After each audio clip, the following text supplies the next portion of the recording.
Buenas tardes, mi nombre es Yadira Moyano, soy estudiante de la Universidad Técnica de Ambato y el día de hoy vamos a hablar sobre el Congreso Internacional de Ciencias de Alimentos y Biotecnología y vamos a dar tres temas presentados de la variedad de temas que se presentaron en el Congreso.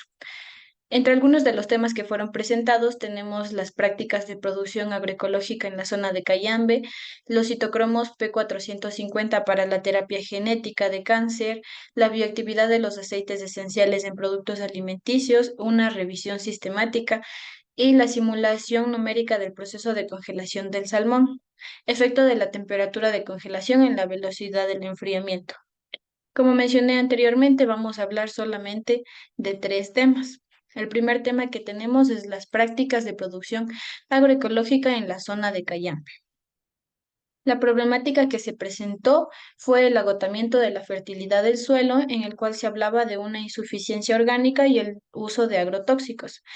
Por lo general se presentaba una dependencia de fertilizantes sintéticos y se buscaba mejorar la productividad de los cultivos mediante el uso de los mismos, el cual tenía un impacto negativo sobre el medio ambiente, a lo que se le buscaba una solución utilizando agroecología.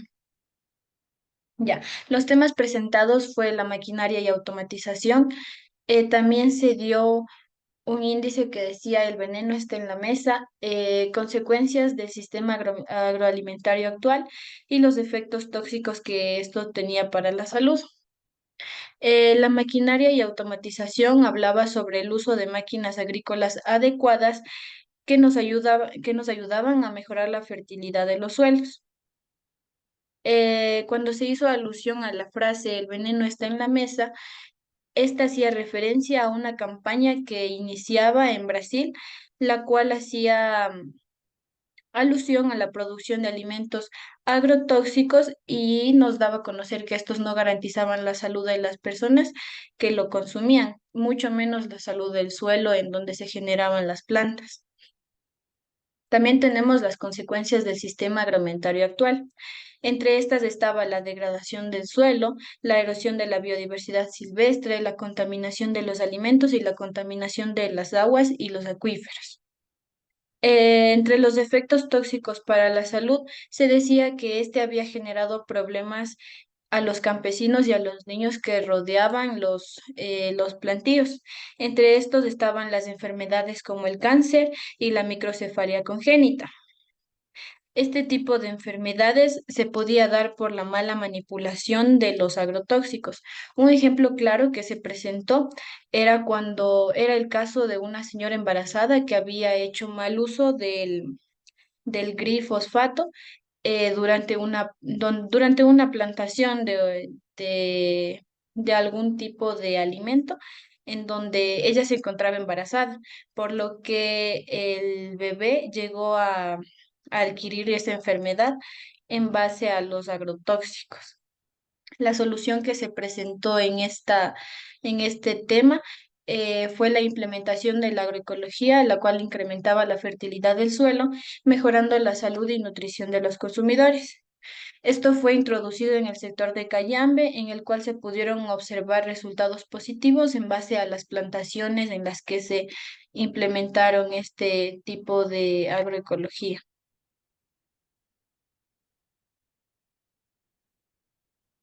En la gráfica de aquí podemos observar el incremento que se tuvo de la cantidad de agrotóxicos utilizados en Brasil, por lo que se decía el veneno está en la mesa.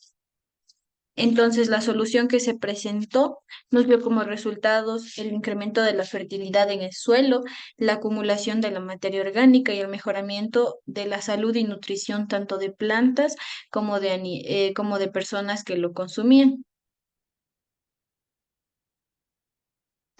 Se introdució la agroecología en el sector de Cayambe, como se mencionó anteriormente.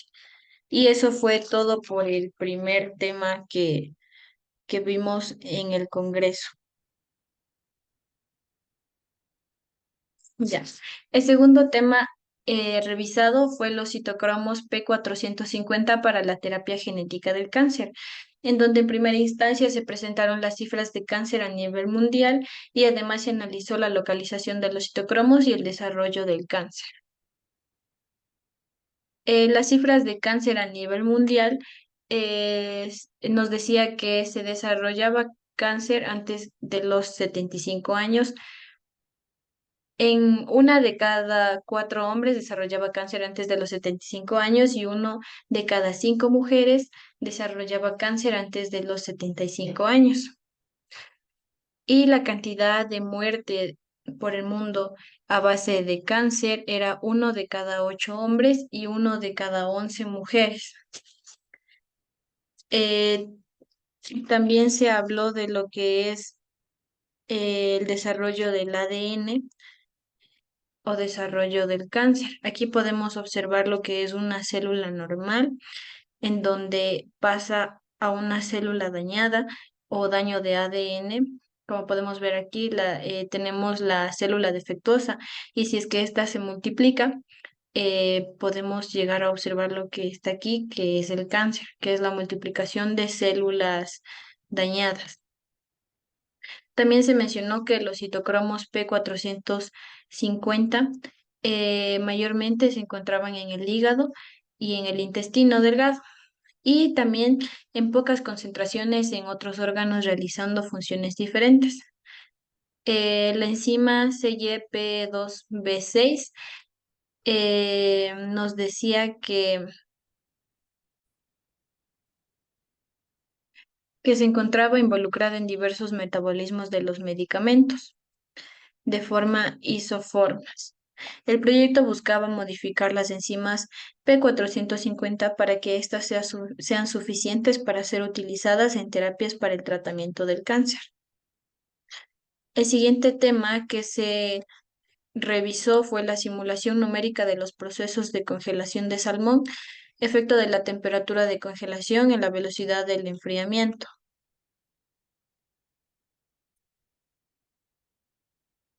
Aquí se habló sobre el salmón, que este, siendo un pez marino de agua dulce, el cual puede llegar a medir hasta 1,5 metros de longitud, es una excelente fuente de nutrientes y proteínas, y actualmente se dice que se consume mayor cantidad de pescado, por lo que esto tuvo un incremento a nivel mundial.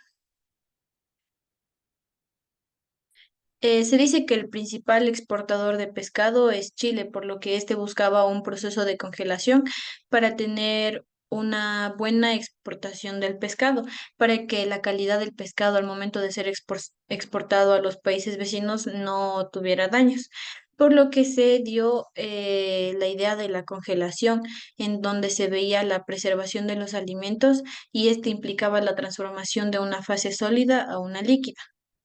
Entre los daños de calidad que se podían presentar en las congelaciones teníamos el daño de calidad por congelación rápida y el daño de calidad por congelación lenta. En el daño de calidad por congelación rápida se decía que se formaban pequeños cristales de hielo en donde no se provocaban daño en la calidad del alimento. Y en la congelación lenta se formaban grandes cristales de hielo en donde este sí implicaba el deterioro del alimento. También se pudo observar los cambios de color del pescado al ser congelados. Se decía que el salmón tomaba diversos cambios de color al ser congelados. El color se relacionaba con las características sensoriales adecuadas y por ello, como podemos observar aquí, en el nitrógeno líquido, el pescado llegaba a ser un poco más blanquizco y se decía que este pescado no es tan deseado o adquirido por los consumidores, en donde el pescado mayormente consumido sería como el que podemos observar en la imagen de acá, que está congelado a -15 grados.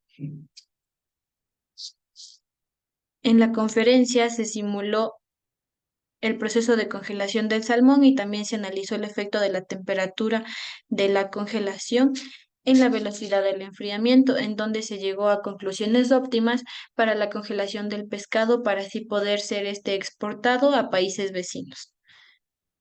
Esos fueron algunos de los temas que se trataron en el Congreso Internacional de Ciencias de Alimentos de Biotecnología. Espero que haya sido de su agrado.